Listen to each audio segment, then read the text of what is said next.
Assalamualaikum warahmatullahi wabarakatuh. Alhamdulillah kita bertemu lagi dalam video pembelajaran. Nah, hari ini saya akan mencoba untuk menge-share materi yang masih berhubungan dengan materi korespondensi, yaitu pada KD 37 menganalisis surat dinas dan KD 47 membuat surat dinas.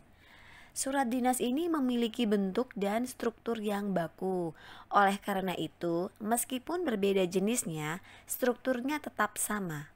Nah, bagaimana sih contoh surat dinas sesuai dengan jenisnya? Dan bagaimana pula bentuk dan struktur dari surat dinas? Oleh karena itu, mari kita temukan jawabannya dengan mempelajari bab ini. Definisi dari surat dinas adalah surat yang berisi hal penting berkenaan administrasi pemerintah yang dibuat oleh lembaga pemerintah. Karena surat dinas ini dibuat oleh seseorang dalam kedudukannya sebagai pejabat instansi pemerintah. Di samping itu disebut juga surat resmi karena surat dinas ini dikeluarkan oleh instansi resmi pemerintah. Apa saja ciri-ciri dari surat dinas? Ya, ciri-ciri surat dinas adalah sebagai berikut.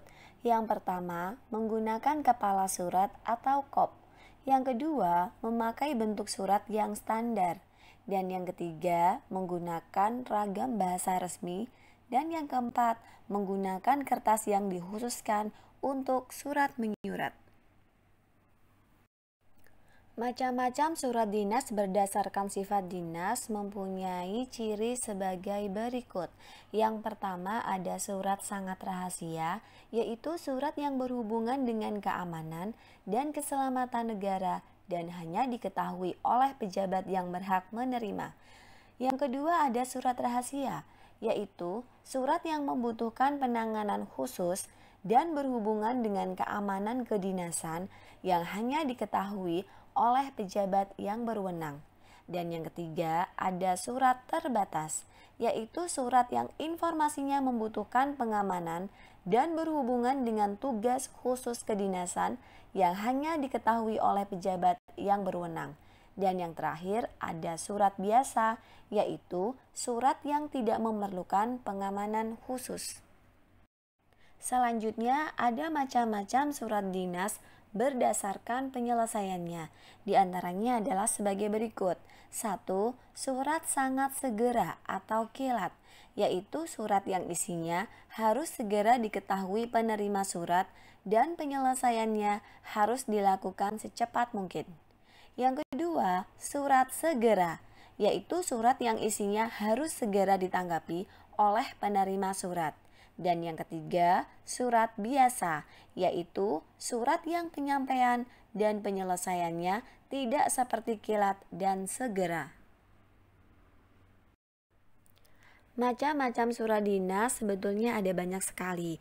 Hanya saja di sini saya hanya akan menyampaikan 6 sampel macam surat dinas. Di antaranya adalah sebagai berikut.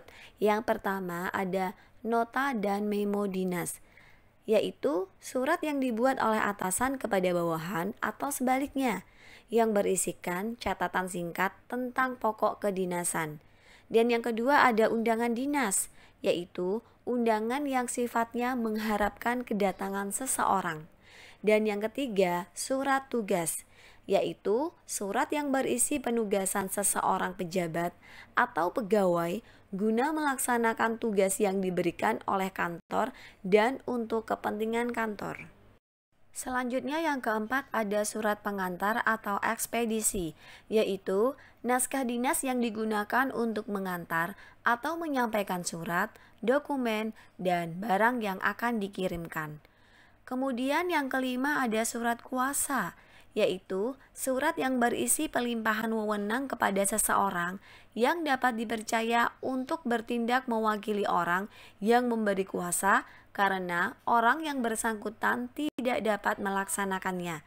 Dan yang keenam ada surat edaran, yaitu surat yang perlu disampaikan ke berbagai pihak dengan cara diedarkan. Pada slide ini sudah ditayangkan contoh surat memo.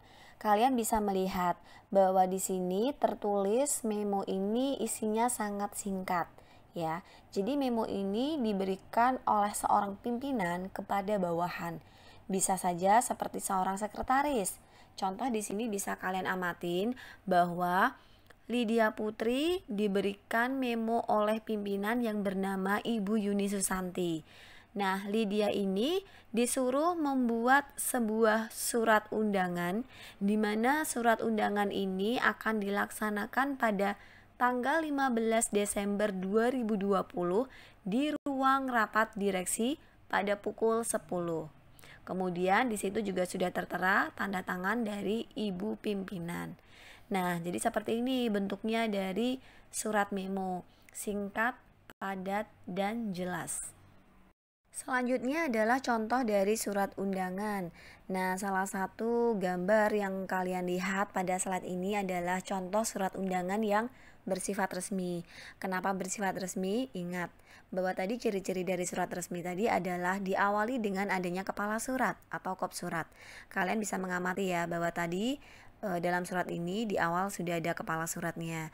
Kemudian juga dilanjutkan adanya pemberian nomor. Nomor ini juga adalah salah satu dari ciri surat resmi. Kemudian juga harus jelas dengan siapa surat ini ditujukan, dan pastinya dalam isi surat undangan ini harus tertera hari, tanggal, pukul, tempat di mana undangan ini nanti akan dilaksanakan. Dan yang terakhir, jangan lupa dibubuhkan tanda tangan oleh seorang pimpinan. Selanjutnya adalah contoh dari surat edaran. Kalau kalian amati sebelumnya pada surat undangan, ini sebetulnya hampir-hampir mirip ya antara undangan dan edaran. Hanya saja ada yang membedakan. Nah, perbedaannya bisa kalian lihat di sini. Nah, di sini kalau kalian amati dan kalian baca, yang ditujukan dalam surat edaran ini adalah orang banyak. Contoh, yang terhormat seluruh dosen dan karyawan. Artinya bahwa surat edaran ini tidak hanya dikirimkan untuk personal, tetapi bisa mencakup seluruh karyawan atau seluruh pegawai yang ada di kantor tersebut. Bedanya dengan undangan adalah jika undangan itu bisa saja hanya orang-orang tertentu yang hanya mendapatkan undangan tersebut, sehingga nanti yang ditujukan bisa jadi hanya nama orang yang bersangkutan. Terima kasih sudah menyimak dan melihat video pembelajaran ini. Semoga video pembelajaran ini bermanfaat bagi kalian, khususnya siswa pada program keahlian otomatisasi dan tata kelola perkantoran. Teruslah kreatif, mandiri, santun, dan siap kerja. SMK bisa, SMK hebat. Sekian dari saya.